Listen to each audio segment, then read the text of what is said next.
Baik, bismillahirrahmanirrahim. Assalamualaikum warahmatullahi wabarakatuh. Alhamdulillah. Alhamdulillahilladzi arsala rasulahu bil huda wa dinil haqq liyudhhirahu ala dini kullih wa kafa billahi syahida.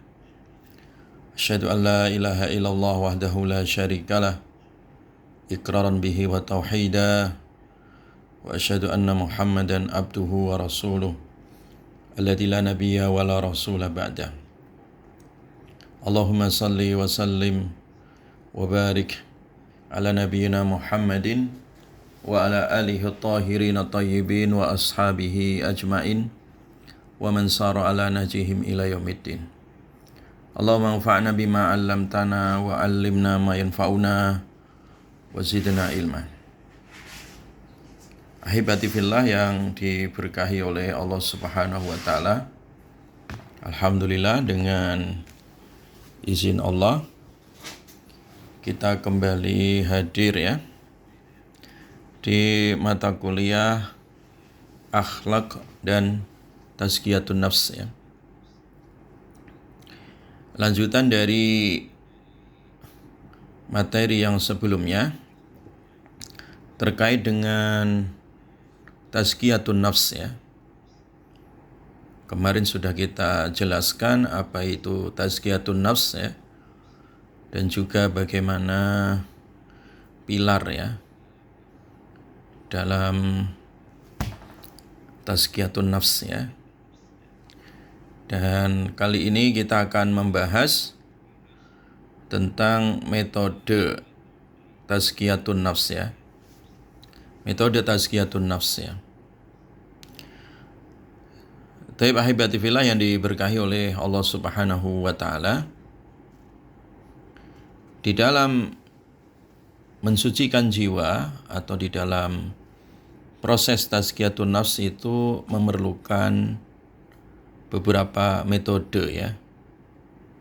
Metode ini kalau kita gunakan ya dalam rangka mencapai tujuan ya tazkiyatun nafs ya, yaitu mencapai jiwa yang bersih ya, jiwa yang suci, jiwa yang mutmainnah ya.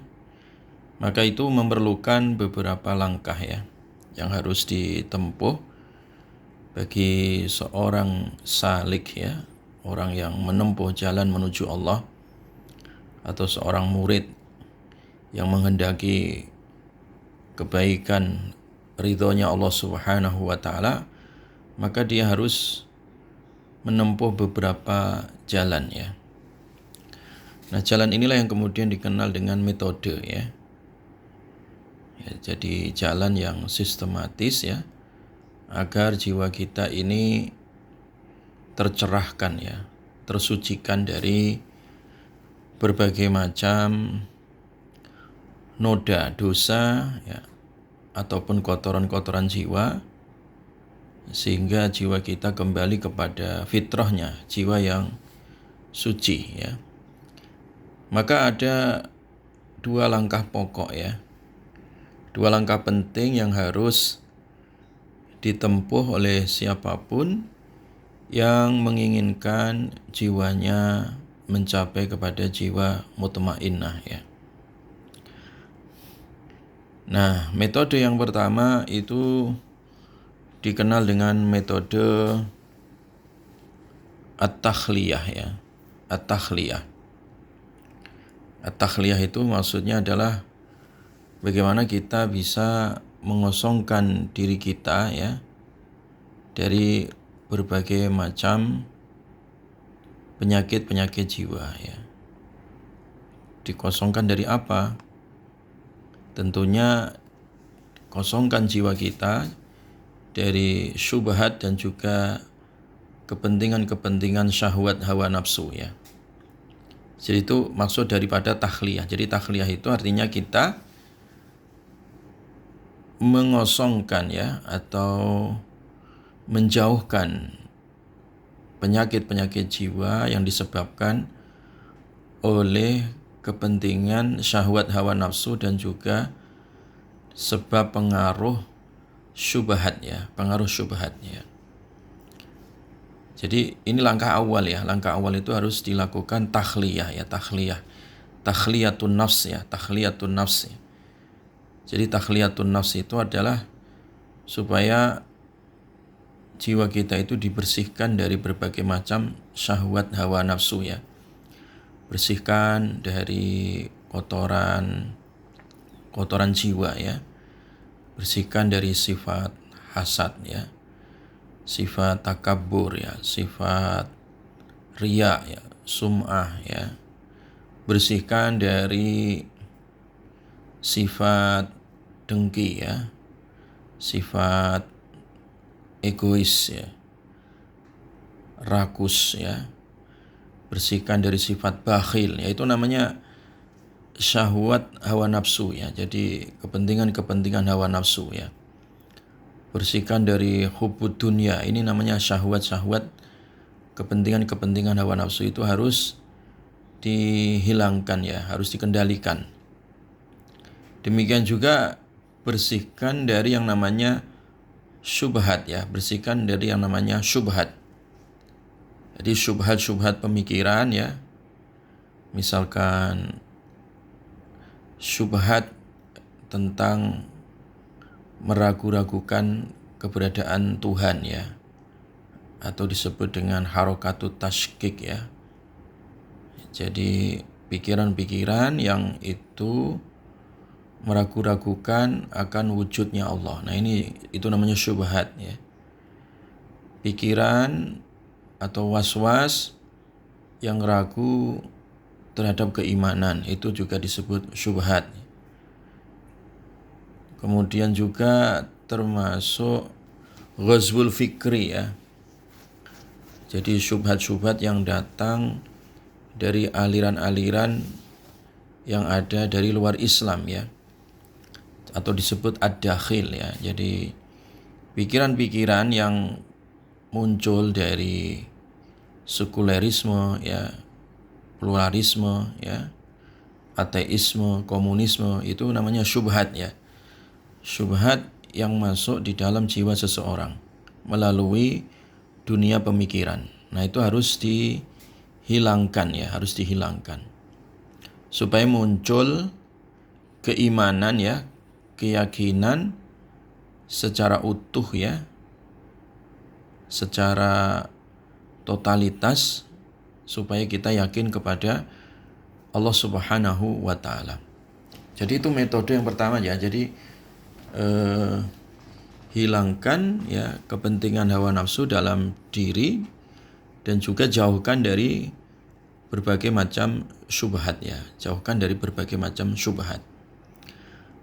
Nah oleh karena itu ketika sudah dikosongkan jiwa kita dari kepentingan selain Allah ya, jauhkan dari kepentingan syahwat hawa nafsu dan juga jauhkan dari kepentingan syubhat, maka langkah yang berikutnya adalah tahliyah ya, hiasi jiwa kita itu dengan keimanan ya, hiasi dengan amal soleh, hiasi dengan ilmu, hiasi dengan sifat-sifat terpuji ya, hiasi dengan keikhlasan di dalam beribadah, hiasi dengan sifat dermawan terhadap harta ketika kita memilikinya, bayar zakat ya kan, keluarkan infak ya, sedekah. Itu namanya menyibukkan diri dengan keimanan dan amal soleh ya. Nah ketika jiwa kita disibukkan dengan kegiatan-kegiatan yang terpuji ya, dengan amal soleh tadi ya, isi dengan zikir, isi dengan sholat ya, isi dengan kegiatan-kegiatan amal kebaikan ya, amal ibadah. Nah ketika jiwa disibukkan dengan kebaikan-kebaikan amal soleh tadi, maka dia akan tersucikan ya. Jadi kotoran-kotoran jiwa itu akan keluar dengan tersendirinya ya. Karena keimanan itu ya, keimanan itu bisa bertambah dengan ilmu dan amal ya. Al-imanu yazidu wa yanqus ya. Jadi keimanan itu kan bisa bertambah ya, bisa naik levelnya ya. Jadi ada next level ya, supaya dia semakin kuat, semakin tebal keimanannya itu harus diisi dengan amal soleh ya, disibukkan dengan amal soleh ya, sibukkan dengan kegiatan-kegiatan kebaikan ya. Misalkan disebutkan di surat Al-Mu'minun ya, qad aflahal mu'minun alladzina hum fi salatihim khashi'un. Jadi orang yang beriman itu salah satu indikatornya adalah dia khusyuk ya. Dia akan beruntung ya, dia akan sukses ketika sholatnya adalah sholat yang khusyuk ya. Walladzina hum anil lagwi mu'ridun ya. Dan dia berpaling dari hal-hal yang kurang bermanfaat ya. Hal-hal yang kontraproduktif ya, yang gak ada manfaat dari sisi ibadah, dia tinggalkan ya, dia jauhkan ya. Dia tinggalkan hal-hal yang sia-sia. Walladzina hum anil lagwi mu'ridun walladzina hum lizzakati fa'ilun. Dan dia orang-orang yang membayarkan zakat ya, mengeluarkan hartanya untuk dizakatkan ya. Nah, ini contoh-contoh ya kegiatan-kegiatan amal soleh. Ketika itu dilakukan, maka jiwa kita akan tercerahkan, semakin bersih ya. Jiwa itu akan bisa mencicipi yang namanya manisnya iman ya. Makanya dia harus selalu dilatih ya. Dia akan selalu dilatih dengan kebaikan-kebaikan ya. Kalau dia sudah dilatih dengan kebaikan-kebaikan ya, diberikan riyadhah ya. Jadi jiwa itu harus dilatih terus ya, dibiasakan ya, dengan kebaikan tadi, diisi dengan kebaikan ya. Itu nanti jiwa akan tersucikan ya. Jadi mensucikan jiwa itu dengan tadi memperbanyak amal ya, dilatih dengan riyadhah ya. Makanya ada syariat ya, sholat, puasa ini sebenarnya kan untuk melatih di dalam mensucikan jiwa ya. Dengan kegiatan orang sholat ya, qiyamul lail misalkan ya, atau sholat 5 waktu ya, sholat fardu, sholat maktubah, itu jiwa akan tersucikan sehingga dia bisa mengendalikan, memenangkan diri dari kepentingan hawa nafsunya ya. Nah, di dalam surat Al-Ankabut 45 kan disebutkan ya, ayat 45, inna salata tanha anil fahsya'i wal munkar ya. Jadi sesungguhnya sholat itu kan bisa mencegah dari perbuatan keji dan mungkar kan. Nah, ini dalam rangka latihan ya, riyadhah ya. Jiwa dilatih dengan sholat ya, dilatih dengan puasa juga sama ya. Kenapa dilatih dengan puasa? Karena syahwat manusia itu tak ada batasnya ya. Nah, yang membatasi itu dengan latihan tadi, latih dengan puasa. Yang asalnya dia makan, minum, banyak bicara ya kan. Jadi semua syahwat yang ada di dalam tubuhnya itu bisa dikendalikan dengan puasa ya, dengan puasa. Menahan dia lapar dari terbitnya fajar sampai nanti maghrib ya, itu ditahan, dikendalikan ya. Nah, ini namanya disebut riyadhah ya, riyadhatun nafs ya. Jadi itu salah satu metode bahwa jiwa itu akan tersucikan kalau dilatih terus ya. Kalau dilatih terus, dibersihkan, kayak semacam kaca ya. Kalian lihat itu ya, kaca itu kalau tiap hari dilatih, dibersihkan ya, debu yang menempel kemudian dibersihkan, dilap pakai kain misalkan ya, dibersihkan pakai air tiap hari, dia akan terjaga ya, terbebas dari macam-macam debu dan kotoran kan. Sama kalau jiwa manusia itu tiap hari dibersihkan dengan amal soleh, dijauhkan dari perbuatan-perbuatan dosa ya, dan terus dilatih dengan riyadhah tadi, dilatih untuk sholat, dilatih untuk berpuasa, dilatih untuk berbuat baik ya, maka dia akan terbiasa gitu ya, akan terbiasa di dalam kebiasaan yang terbaik. Nah, sehingga dia bisa menuju Allah ya, bisa mengenal Allah dengan baik, ma'rifatullah ya.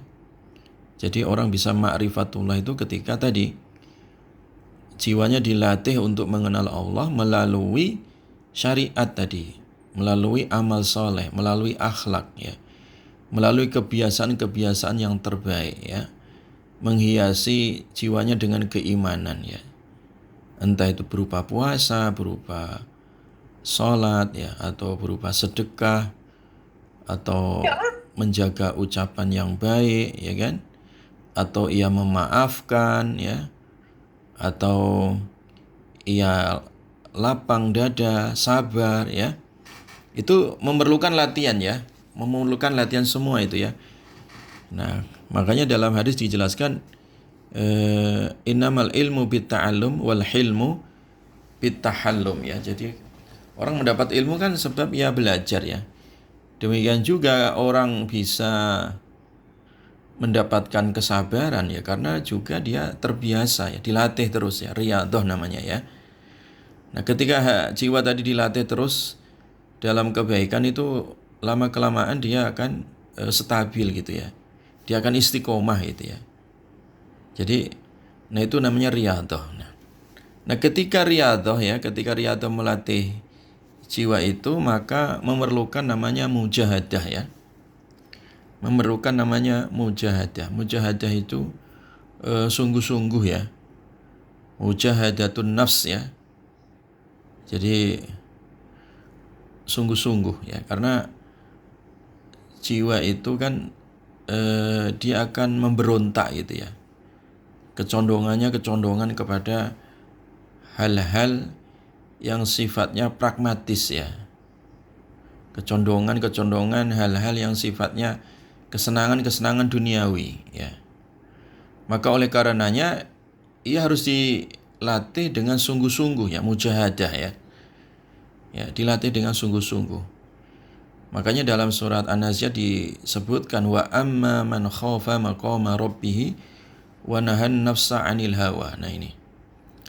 Siapa saja ya, adapun orang yang dia muraqabatullah ya, dia merasa diawasi Allah, dia takut akan siksanya Allah sehingga dia meninggalkan maksiat, wa nahan nafsa 'anil hawa, dan juga mencegah jiwanya ini supaya tidak memperturutkan hawa nafsu ya. Ini namanya mujahadah ya. Nah, jiwa yang seperti itu fa innal jannata hiyal ma'wa, maka sesungguhnya surga adalah tempat ia kembali.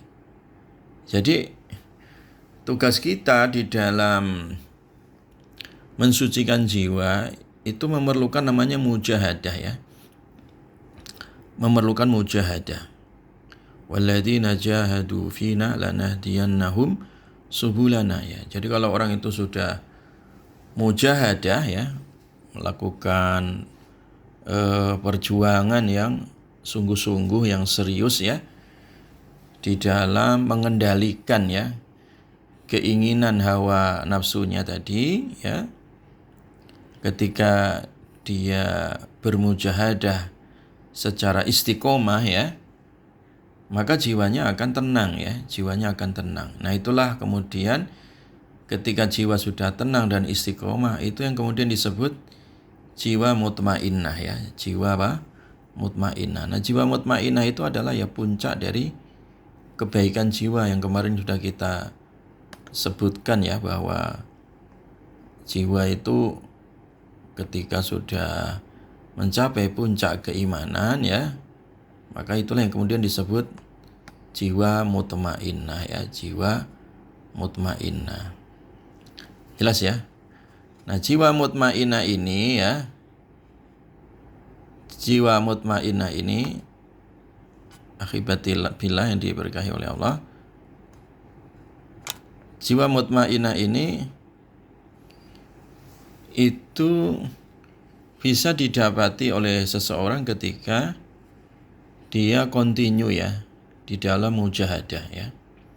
Dia istiqomah di dalam mujahadah ya. Jadi istiqomah di dalam mujahadah itu artinya salah satunya karena dia senantiasa ya melatih tadi jiwanya agar tetap ya berada di dalam kebaikan-kebaikan ya. Jadi jiwanya itu dilatih supaya dia berada di dalam kebaikan-kebaikan.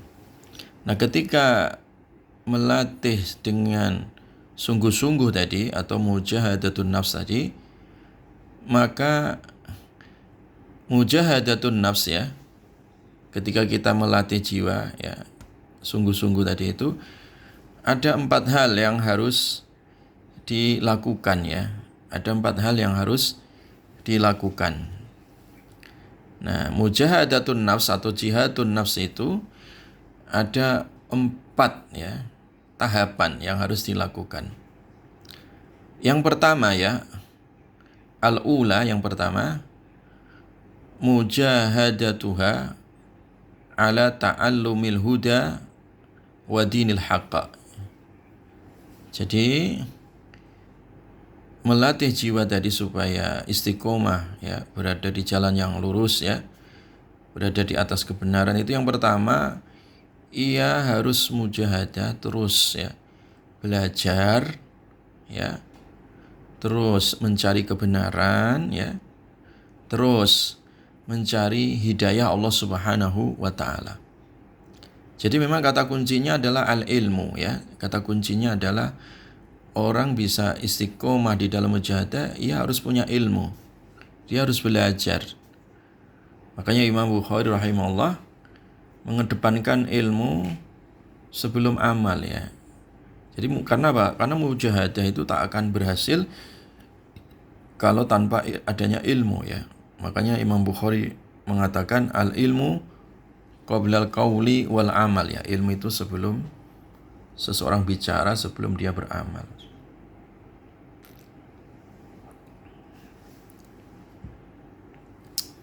Makanya yang pertama dia harus belajar ya. Orang bisa mujahadah itu kalau dia belajar. Nah, belajar ini kan pengetahuan yang menggerakkan seseorang untuk melakukan amal ya. Karena orang yang sungguh-sungguh tadi itu kalau dia tidak ada ilmu bisa tersesat. Makanya kenapa mencari ilmu adalah sebuah kewajiban ya.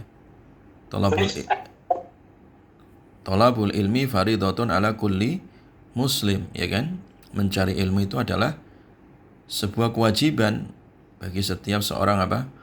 Muslim atau muslimah, fardu ain ya, untuk mencari ilmu. Karena dengan ilmu ia tahu mana yang halal, mana yang haram, kan gitu kan? Dengan ilmu dia paham ya kan kebenaran ya.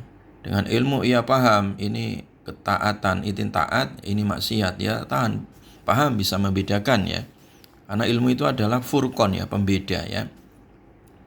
Nah, sehingga seseorang ketika mujahadah itu disyaratkan harus belajar ya, dia harus berilmu ya. Karena orang kalau tidak berilmu dia tak tahu jalan, kalau tak tahu jalan pastilah dia tersesat kan gitu. Makanya tingkatan ya dalam mujahadatun nafs itu yang pertama ia harus belajar ya, dilatih jiwa kita ini supaya belajar ilmu ya, belajar hidayah, belajar Islam ya.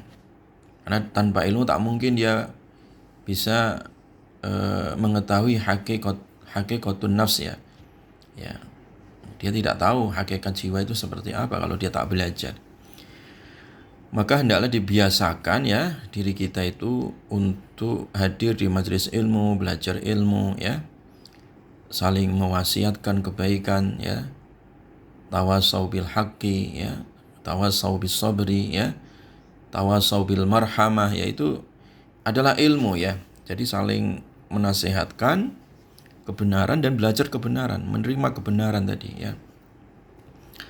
Nah, yang kedua mujahadatun nafs itu, yang kedua adalah mujahadatuha alal amali bihi ya. Jadi setelah kita mengetahui kebaikan, mengetahui kebenaran ya, setelah kita belajar tadi bagaimana penyakit-penyakit hati ya, mulai dari sifat-sifat yang tercela ya, sifat mazmumah, kikir, bakhil ya kan, riya, sum'ah, ujub ya, takabur. Setelah kita mengetahui ya, kita jauhi gitu. Dan setelah kita mengetahui pentingnya untuk ikhlas, pentingnya untuk dermawan, bersedekah ya, pentingnya untuk memaafkan, pentingnya untuk semangat responsif dalam kebaikan kita ketika sudah tahu tentang pentingnya taat di jalan Allah, ya kita laksanakan. Nah, memerlukan mujahadah ya, untuk beramal ya.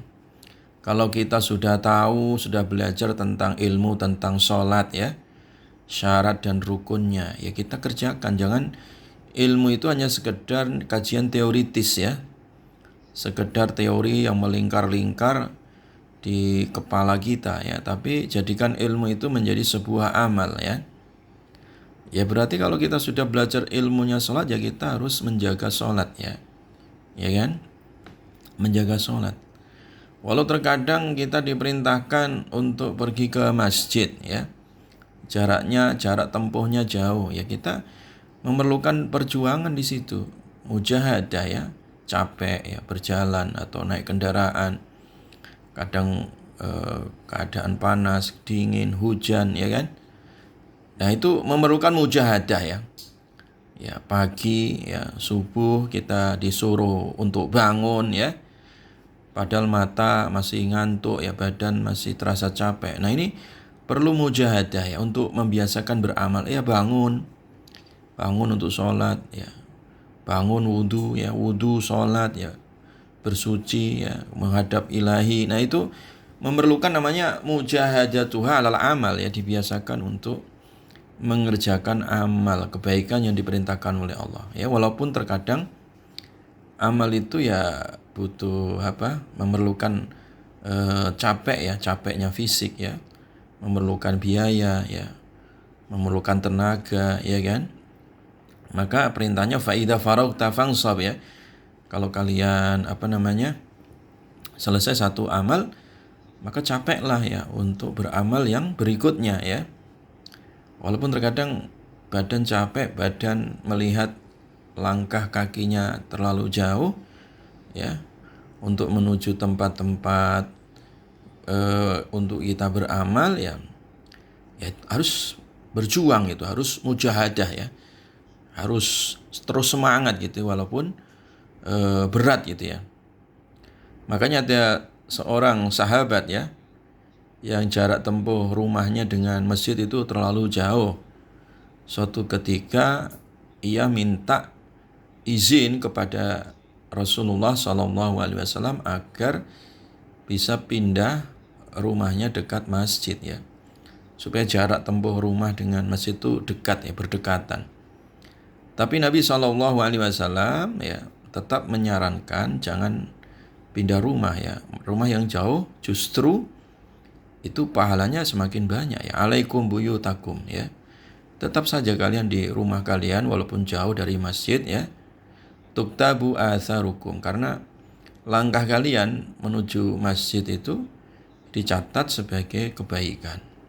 Nah ini kan melangkah ke masjid ya untuk sholat itu kan berat ya, memerlukan tenaga tadi ya. Tapi ini memerlukan mujahadah ya. Tanpa mujahadah ya, orang akan malas untuk beribadah ya. Bahkan ada seorang sahabat yang buta ya, tunanetra ya, sahabat Ummi Maktum ya, ketika datang ke Rasulullah minta izin supaya ia sholat saja di rumah ya, tak usah ke masjid karena tak melihat ya, dalam keadaan tunanetra, buta, tidak melihat. Awalnya Rasulullah kasihan ya, ini kasihan orang ya, dia tak ada yang membantu ya, menuntunnya ke masjid, dan kedua matanya tak bisa melihat ya. Kemudian Nabi sebenarnya merasa kasihan ini orang supaya dia sholatnya di rumah saja gitu. Tapi kemudian Nabi SAW kedatangan malaikat Jibril yang memerintahkan tetap saja orang yang buta, orang yang tunanetra tetap aja datang ke masjid gitu ya. Disuruh oleh Nabi Ummi Maktum tetap datang ke masjid ya. Bahkan akhirnya dijadikan muadzinnya Nabi ya. Selain Bilal, Ummi Maktum ini juga salah satu muadzin Nabi SAW. Ini artinya apa? Ini memerlukan mujahadah ya, sampai orang yang tunanetra ya, artinya tak bisa melihat pun ia tetap ya diperintahkan untuk semangat ya, untuk sungguh-sungguh mendatangi masjid untuk salat ya. Ini mujahadatun nafs ya, alal amal ya, supaya terbiasa untuk beramal. Nah yang ketiga mujahadatun nafs ala dakwah ilal haq ya. Nah yang ketiga, setelah kita belajar agama, setelah kita tahu ilmunya, kemudian mengamalkan ilmu tersebut di dalam kehidupan kita, maka langkah yang berikutnya adalah mengajak orang lain ya, saling menasihati, berdakwah ya, mendakwahkan kepada kebenaran ya. Jadi artinya apa? Artinya ketika kita sudah berilmu, beramal, maka mujahadah yang ketiga adalah mendakwahkannya ya. Mendakwahkan ya, mujahadatuha ala da'wati ilal haq ya. Karena kita sebagai seorang muslim itu beragama tidak untuk sendiri, tapi beragama itu untuk didakwahkan ya, supaya kita bisa memberikan ya pencerahan, rahmatan lil alamin ya. Karena memang Islam ini untuk didakwahkan supaya rahmat Allah menghiasi seluruh alam ya. Wa ma arsalnaka illa rahmatan lil alamin ya. Didakwahkan. Nah, makanya saling menasihati tadi ya. Wa tawassaw bil haq ya. Jadi tawassaw bil haq, menasihatkan kebenaran ya, tawassaw bis sabri, kebenaran itu juga memerlukan kesabaran, tawassaw bil marhamah, kemudian saling kasih sayang ya.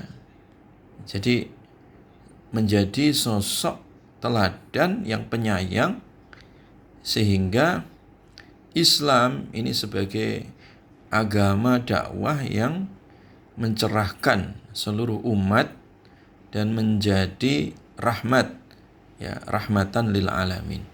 Ini pentingnya tadi ya, pentingnya mendakwahkan kebaikan tadi ya, mendakwahkan kebaikan. Setelah kita berilmu, setelah kita beramal, maka langkah berikutnya adalah mendakwahkan dan mewasiatkan, menasihatkan ke jalan yang benar. Nah yang keempat adalah mujahadatuha ala sabri ala masyaqid da'wah ilallah wa adal khalqi ya. Jadi yang berikutnya adalah mujahadah itu haruslah ia sabar ya, sabar menanggung resiko dakwah, sabar di dalam menanggung beban dakwah ya.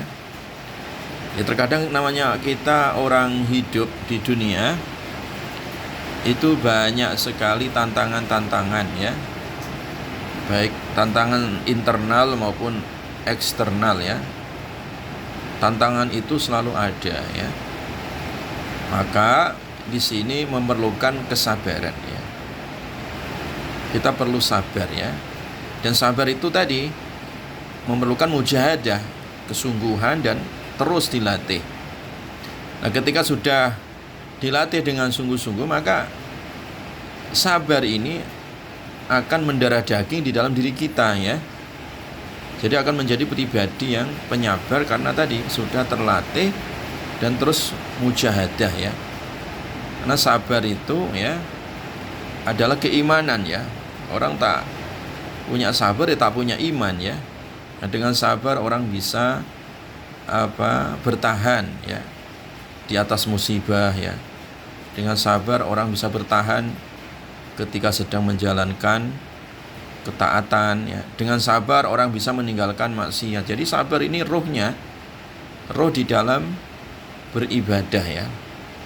Makanya dalam rangka melatih jiwa tadi ya, supaya tetap suci, jiwa supaya tetap dalam keadaan baik ya, maka ia memerlukan mujahadah. Jadi 4 langkah inilah ya, dalam mujahadatun nafs itu, ketika 4 langkah ini dilakukan, insya Allah itu nafs atau jiwa seseorang itu tersucikan ya, dan terlatih ya, sehingga dia istiqomah di jalan Allah ya, dan ia senantiasa mutmainnah ya, tenang ya, dan juga bisa menerima secara totalitas segala ketentuan, segala perkara yang datang dari Allah, yang diajarkan oleh Rasulullah kepada kita semua, itu bisa diterima dengan baik ya, ketika jiwanya tadi sudah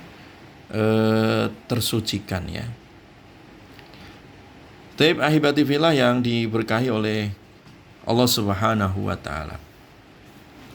Nah, kenapa tadi jiwa memerlukan mujahadah ya? Perlu melakukan riyadhah tadi ya.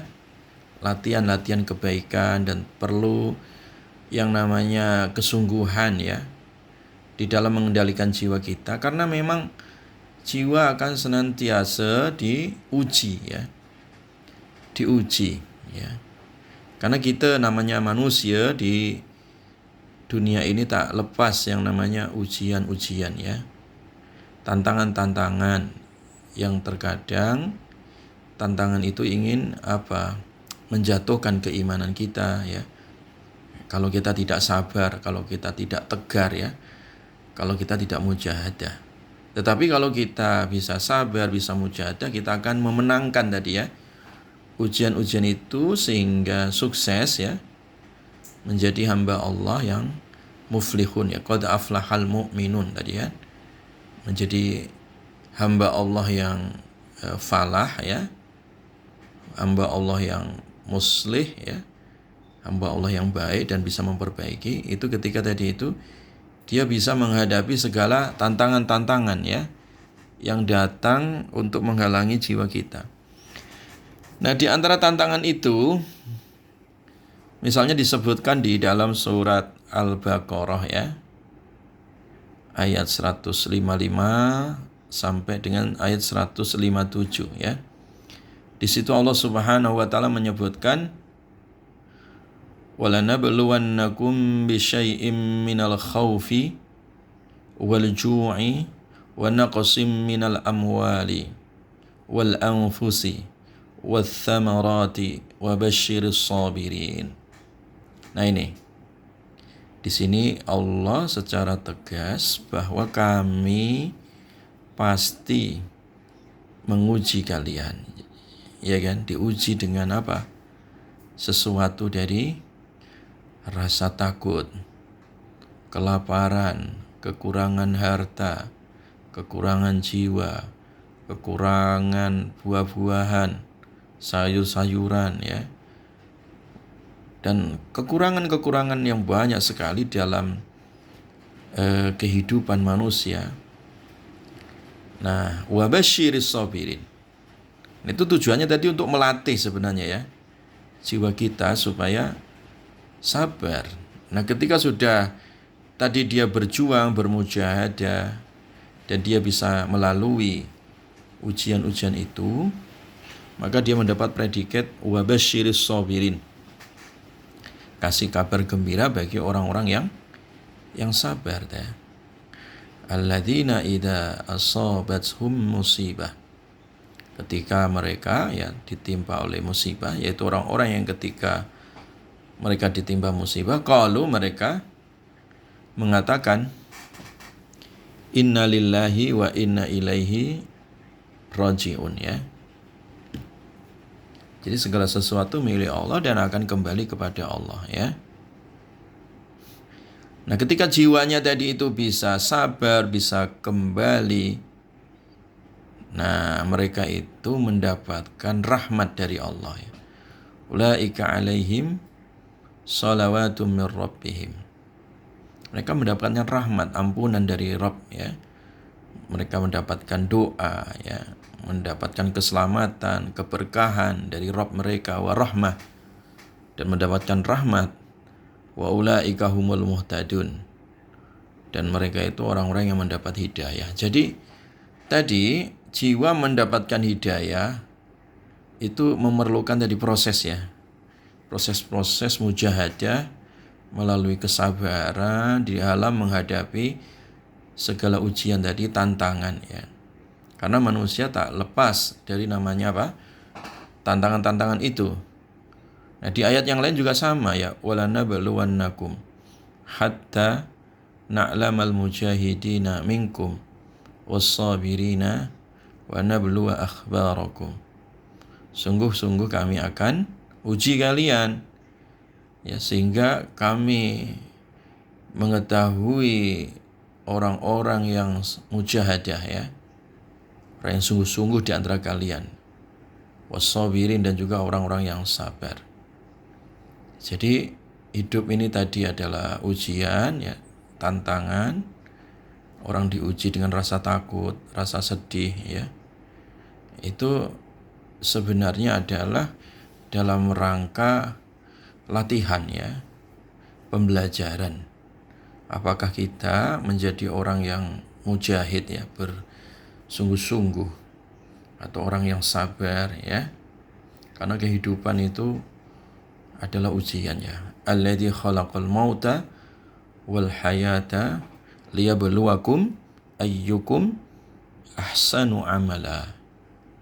Jadi Allah menciptakan kehidupan, kematian, kematian, kehidupan. Itu ujian ya. Ujian untuk kalian, mana di antara kalian yang terbaik ya amalnya. Jadi ujian-ujian jiwa ini selalu ada dan menghampiri, meliputi, mengelilingi jiwa manusia ya, jiwa manusia.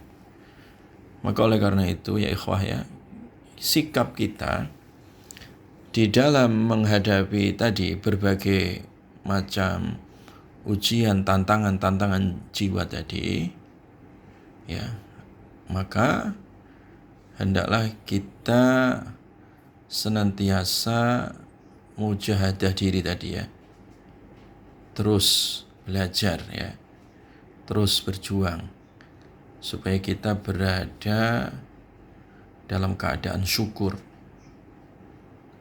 atas segala nikmat, dalam keadaan sabar atas segala musibah ya, dalam keadaan beribadah dimanapun kita berada ya, dalam keadaan berdoa, berharap, bersandar, tawakal, berserah diri kepada Allah. Ini sikap tadi ya, ini sikap ya. Makanya Ikrimah mengatakan ya, jadi salah seorang tabi'in ya, murid Ibnu Abbas, beliau berkata, laisa ahadun illa wa huwa yafrah wa yahzan. Jadi semua orang, kata Ikrimah ya, tidaklah semua orang itu kecuali ya terkadang ia dalam keadaan senang, dalam keadaan sedih pula ya. Jadi senang dan sedih itu selalu beriringan ya, tak terpisahkan ya. Yang itu selalu ada pada diri manusia, karena manusia akan selalu tadi dibayang-bayangi dengan ujian tadi ya, jiwanya dibayangi seperti itu. Nah, yang terpenting adalah sikap kita melatih jiwa tadi ya. Walakin ij'alu al-faraha syukran. Tetapi jadikanlah tadi ketika kita mendapat nikmat ya, mendapatkan kesenangan, jadikan itu sebagai sarana ibadah untuk mensyukuri atas segala nikmat.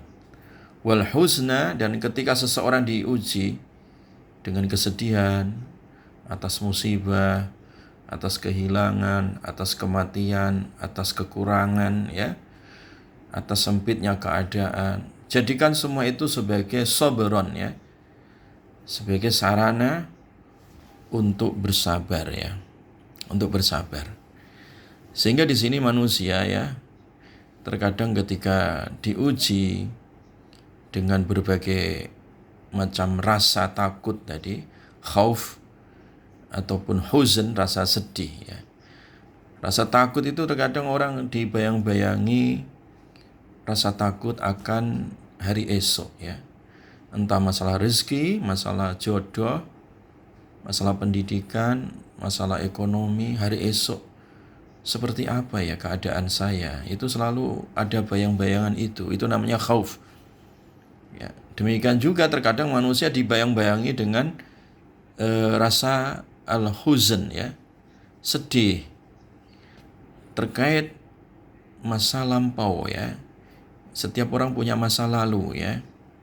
Setiap orang punya sejarahnya sendiri-sendiri ya.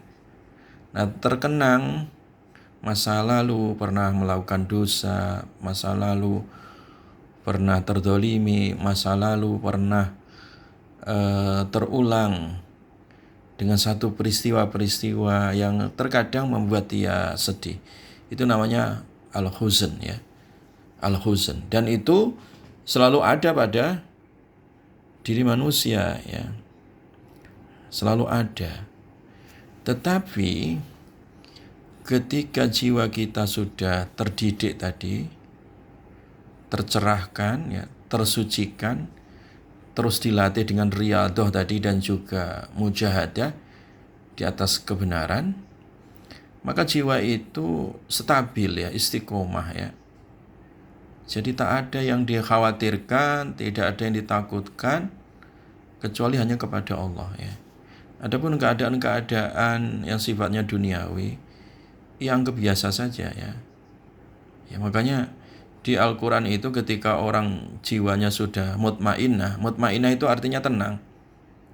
Tenang itu artinya la khaufun alaihim walahum yahzanun. Tak ada rasa takut, tak ada rasa sedih. Yang ditakutkan kalau dia tidak beribadah. Yang ditakutkan kalau dia maksiat. Karena dosa itu dampaknya adalah siksa, azab, neraka. Itu yang ditakutin. Adapun hal-hal yang sifatnya tantangan-tantangan duniawi, hanya masalah urusan makan, urusan tempat tinggal, urusan-urusan masa depan, urusan-urusan pekerjaan, dia tak takut, nggak pernah takut itu ya. Karena disandarannya hanya kepada Allah. Nah itu jiwa yang mutmainnah ketika sudah terlatih ya. Maka la khaufun alaihim walahum yahzanun. Nah indikator, ciri-ciri jiwa yang sudah mutmainnah, yang tidak ada kekhawatiran, tidak ada galau, tidak ada gundah di dalam dirinya, maka ciri-ciri mereka itu adalah jiwa yang senantiasa mengikuti petunjuk Allah. Nah, ini ciri jiwa yang tenang tadi ya. Dia sentiasa untuk mengikuti hidayah Allah ya. Responsif ya terhadap kebenaran ya. Senang di saat dia menjalankan ketaatan kepada Allah. Jadi faman tabi'a hudaya fala khaufun alaihim walahum yahzanun.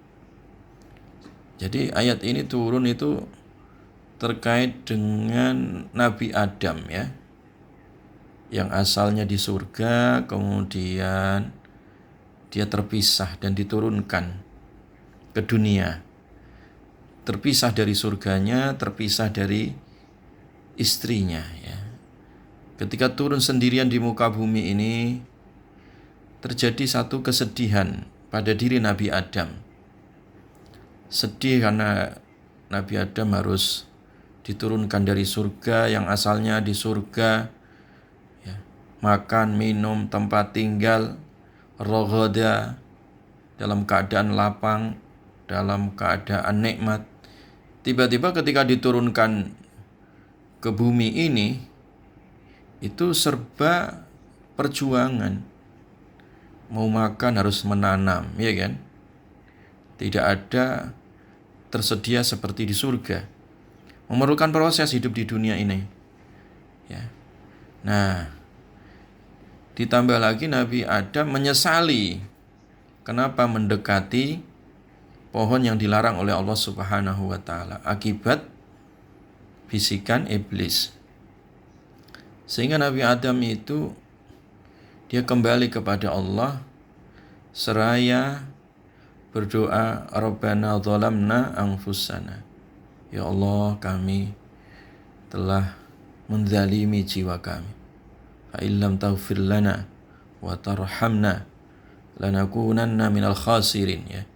Kalau seandainya Engkau tidak ampunkan kami, ya, tidak kasihi pada diri kami, ya, tentu kami akan menjadi orang-orang yang rugi, ya. Maka kemudian turunlah ayat ini, ya, yang memberikan solusi atas semua kesedihan dan kekhawatiran yang dialami oleh Adam dan Bani Adam, ya, keturunannya, ya. Faman tabi'a hudaya, siapa yang mengikuti petunjukku, fala khaufun alaihim walahum yahzanun. Maka tak ada rasa takut, tak ada rasa sedih, ya. Itu yang pertama tadi, ya. Nah, kemudian yang berikutnya supaya hati seseorang atau jiwa seseorang itu mutmainnah, maka hendaklah ia senantiasa beriman secara totalitas, ya, tanpa keraguan hanya kepada Allah Subhanahu wa taala. Iman kepada Allah, iman kepada hari pembalasan, dan memperbanyak amal soleh.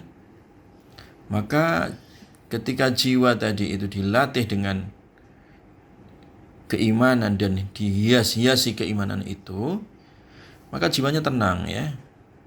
Tak ada takut, tak ada sedih, ya. Man amana billahi wal yaumil akhir wa amila sholihah.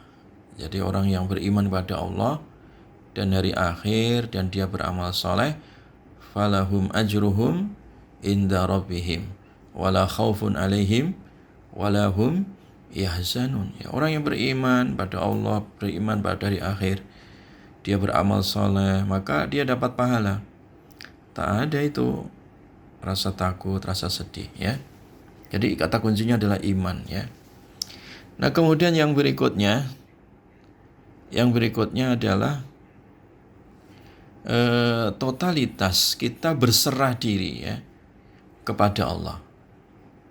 Sebesar apapun urusan kita menjadi ringan, ya, kalau itu diserahkan, ya, kepada Allah, disandarkan, dikembalikan kepada Allah. Nah, jiwa itu akan menjadi tenang, ya. Bala man aslama wajhahu lillah wa huwa muhsin falahu ajruhu inda rabbih wala khaufun alaihim wala hum yahzanun.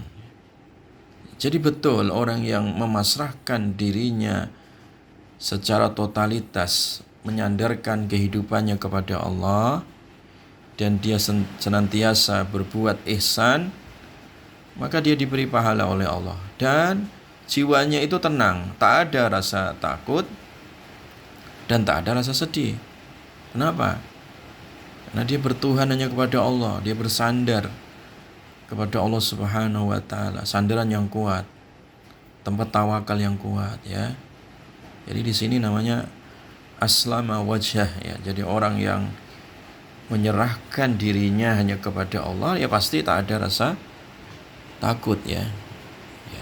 Dia serahkan masalah urusan rezeki, urusan jodoh, urusan rumah tangga, urusan pekerjaan, urusan masalah umroh, urusan masalah haji, urusan masalah kebahagiaan ya, dan segala urusan ya serahkan kepada Allah, pasti tak ada rasa takut. Nah, kemudian yang berikutnya ya,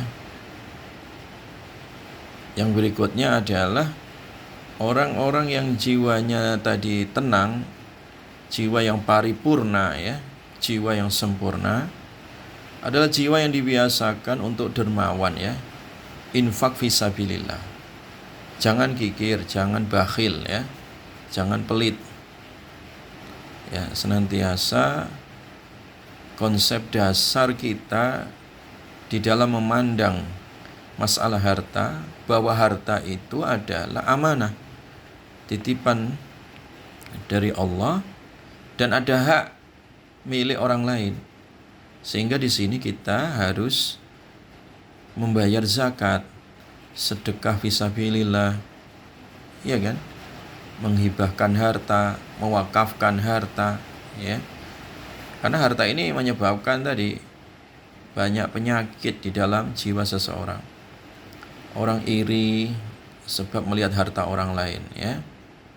Orang kadang hasut, dengki, benci, dendam. Itu urusan harta itu. Urusan dunia itu.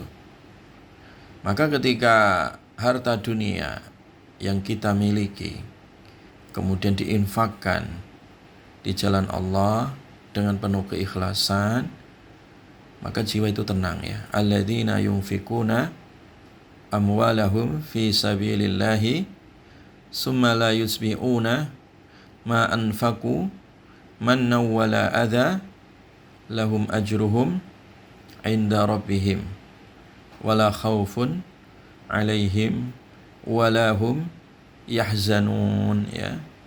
Jadi orang-orang yang menginfakkan hartanya, ini tolong dicatat ya terjemahnya juga ya, karena slide-nya itu banyakkan bahasa Arab ya, jadi kalian terjemahkan apa yang Ustadz sampaikan ya. Yaitu orang-orang yang mereka menginfakkan harta mereka fisabilillah di jalan Allah, summa la yusbi'una, kemudian mereka tidak mengiringi ma anfaku, apa yang mereka infakkan ya, manna, tidak mengungkit-ungkit, wala adza, dan juga tidak menyakiti hati orang yang menerima sedekah. Nah, orang yang ikhlas seperti itu menginfakkan hartanya, lahum ajruhum inda rabbihim wala khaufun alaihim wala hum yahzanun ya. Jadi dia dapat pahala dan jiwanya itu tenang, tak ada rasa takut ya. Tidak ada khauf, tidak ada huzn ya. Jiwanya itu tenang ya, jiwanya tenang. Ya, jiwanya adalah tenang bersama Allah ya, dan amanah terhadap harta yang Allah berikan ya, dengan diinfakkan fisabilillah ya. Nah, kemudian lagi orang-orang yang jiwanya sempurna tadi, tenang, mutmainnah, selain dia mensedekahkan hartanya di jalan Allah dengan penuh keikhlasan tadi, ia memiliki program sedekahnya tidak hanya sekali, tapi tiap hari, sirra wa alaniyah, saat sendiri dan juga saat di keramaian ya. Alladzina yunfikuna amwalahum bil-laili wan-nahari, orang-orang yang infak ya harta mereka malam, siang, sirra wa alaniyah, saat rahasia maupun saat diumumkan ya bersama orang lain ya. Falahum ajruhum inda rabbihim wala khaufun alaihim wala hum yahzanun. Jadi orang-orang yang semacam ini dia jiwanya tenang ya, dengan kedermawannya menjaga hartanya untuk fisabilillah tadi, siang malam ya, saat rahasia maupun saat diumumkan ya, saat bersama dalam keramaian, dia membudayakan, membiasakan infak. Nah, itu menyebabkan jiwanya tenang ya. Orang banyak sedekah itu jiwanya tenang ya. Orang banyak zakat itu jiwanya tenang. Beda kalau orang itu menumpuk-numpuk harta, itu jiwanya malah tak bisa tenang. Alhaakumut takasur. Jiwanya malah lalai. Jiwanya malah galau ya. Khawatir ya. Takut habis ya. Takut hilang ya. Itulah orang kikir. Walaupun hartanya banyak, orang kikir itu ya sebenarnya fakir jiwanya ya. Karena dihantui dengan rasa takut. Nah, kemudian yang berikutnya yang menyebabkan jiwa seseorang itu tenang adalah tadi iman, amal, sholat, zakat tak pernah ditinggalkan ya. Jadi intinya di sini iman, amal itu setiap saat dan waktu dia jaga, dia istiqomahkan. Innal ladzina amanu wa amilus salihati wa aqamus salata wa atawuz zakata lahum ajruhum inda rabbihim wala khaufun alaihim wala hum yahzanun. Sesungguhnya orang-orang yang beriman ya, dan mereka beramal saleh, mereka menegakkan salat, mereka menunaikan zakat, maka bagi mereka pahala mereka di sisi Rabb mereka. Tidak ada rasa takut, tidak ada rasa sedih ya. Itu disebutkan di Al-Baqarah 277 ya. Jadi intinya ya, ketika jiwa tadi dihias-hiasi dengan iman dan amal saleh ya, selalu jiwanya itu bahagia ya. Dan bahagia dalam hidup itu kan yang dicari oleh semua orang ya. Tapi tidak semua orang bisa mendapat bahagia ya. Karena tidak tahu cara jalan bahagia tadi. Padahal bahagia itu mudah sebenarnya. Ketika orang beriman, beramal soleh, menjaga sholat, menjaga zakat ya, itu hatinya, jiwanya senantiasa tenang ya.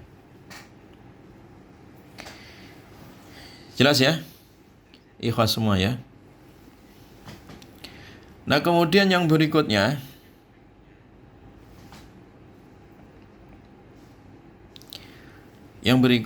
ya, ciri-ciri jiwa yang mutmainnah, yang tenang, ia memiliki mental pejuang ya. Yaitu orang-orang yang senantiasa hidupnya didesain di jalan Allah ya.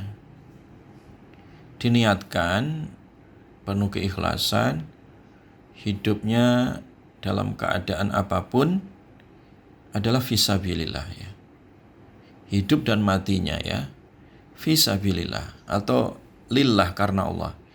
Inna salati wa nusuki wa mahyaya wa mamati lillahi rabbil alamin. Itu kalau orang punya prinsip seperti itu jiwanya ya, maka ia senantiasa diberikan ketenangan oleh Allah ya. Bahkan kalau toh dia mati di jalan Allah, dia tetap tenang ya. Ya walaupun dia mati fisik, tapi jiwanya nggak akan mati ya. Wala tahsabanna alladzina qutilu fi sabilillahi amwata bal ahya'un inda rabbihim yurzaqun farihina bima atahumullah min fadlih wa yastabshiruna billadzina lam yalhaqu bihim min khalfihim alla khaufun alaihim walahum yahzanun. Ya, itu disebut di dalam surat Ali Imran ya. Jangan kira kalian orang-orang yang syahid di jalan Allah ya, walaupun dah mati jasadnya, dia enggak akan mati jiwanya ya. Dia tetap hidup di sisi Rabb mereka. Mereka diberi rizki, mereka bahagia dengan pemberian Allah, dengan karunia Allah. Dan mereka memotivasi orang-orang yang belum seperti mereka agar menyusul ya, mengikuti jejak mereka. Nah, disitulah tidak ada rasa takut dan tidak ada rasa sedih ya. Jadi kalau orang itu hidupnya diniatkan berjuang di jalan Allah, itu jiwanya senantiasa tenang ya. Jiwanya mutmainnah ya. Tapi ahibati fillah yang diberkahi oleh Allah Subhanahu wa taala.